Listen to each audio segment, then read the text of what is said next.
Hey everybody, and welcome back to the channel. I'm Christina, coming to you from the Catio. And today our convo is talking about isolation after you leave the narcissistic abusive relationship. Now, some of you, if you're fortunate, might be lucky enough to be around friends and family and have a support system there of people who love and care about you that can help get you through, this time, a very trying time moving forward after that relationship ends.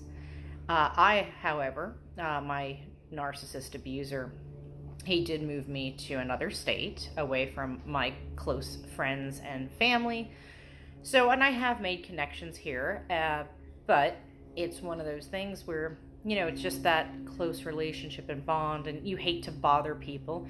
So rather than, for me at least, rather than going out and, starting new hobbies or trying to find new social situations where I could meet people, I kind of resorted to kind of isolating at home. I mean, I go to work every, day. I do go to work. I go to the grocery store, and that's pretty much it. I don't leave the house. I feel a little bit more, I'd say, safe is the best way I could describe it.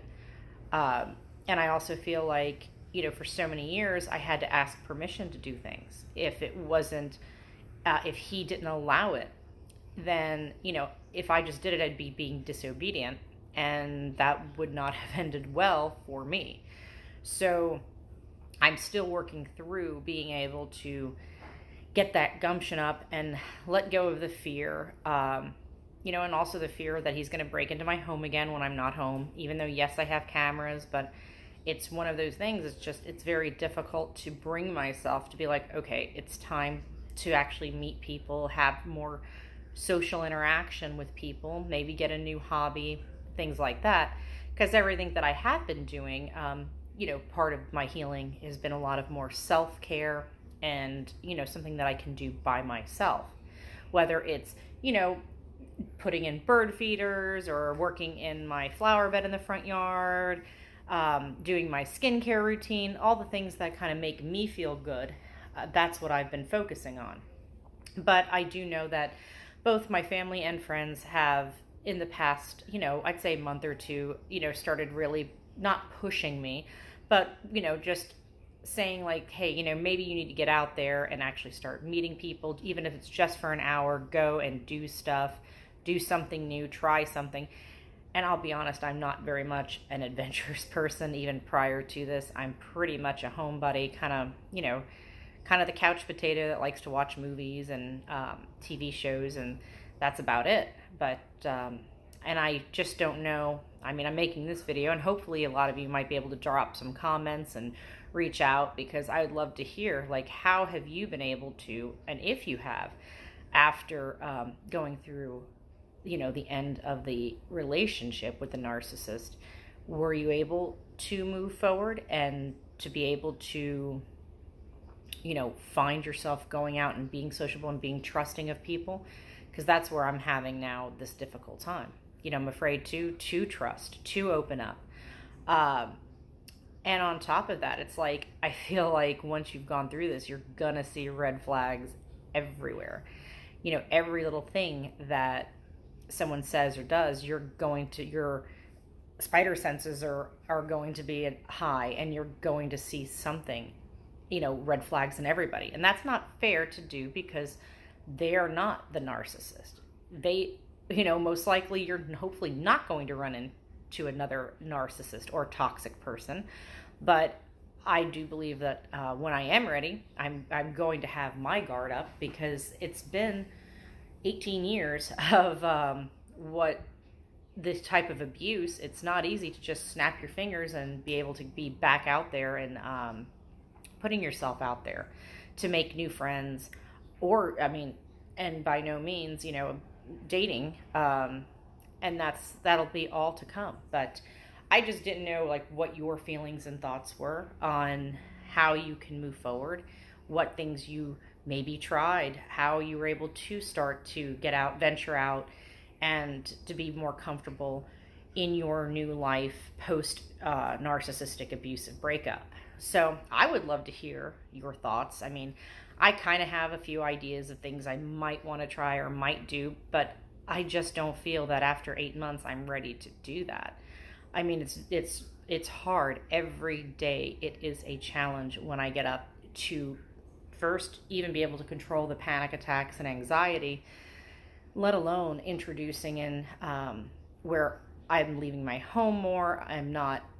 I just don't want to rush things. And I don't know, and I don't think there is a set time table for that.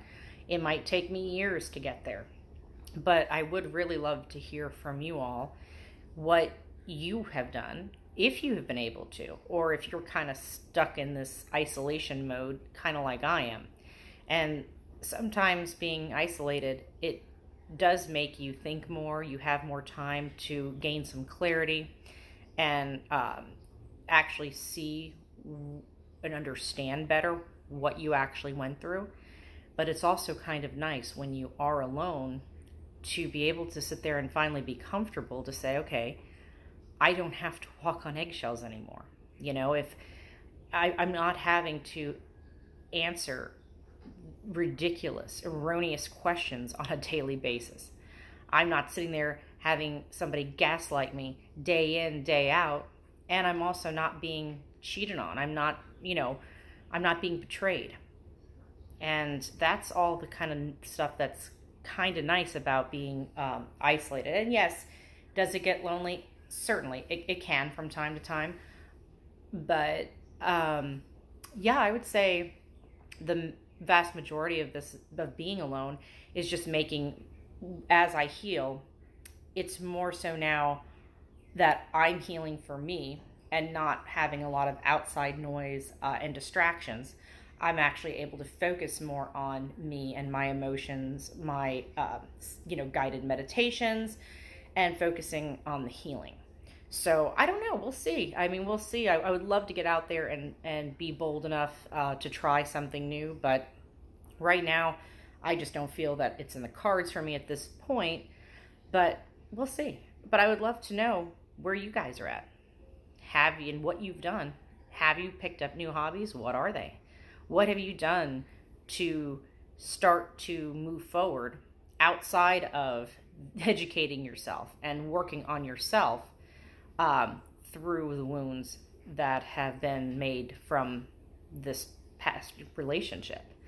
So anyways, I'd love for you guys to drop some comments. And if you could, please like, subscribe, share, anything that's going to help push this kind of content out onto YouTube so that way other people can actually maybe see what they're in and get out of it and not wait around for the discard. So until next time, you guys, take care, have a great day, and I'll talk to you soon. Bye.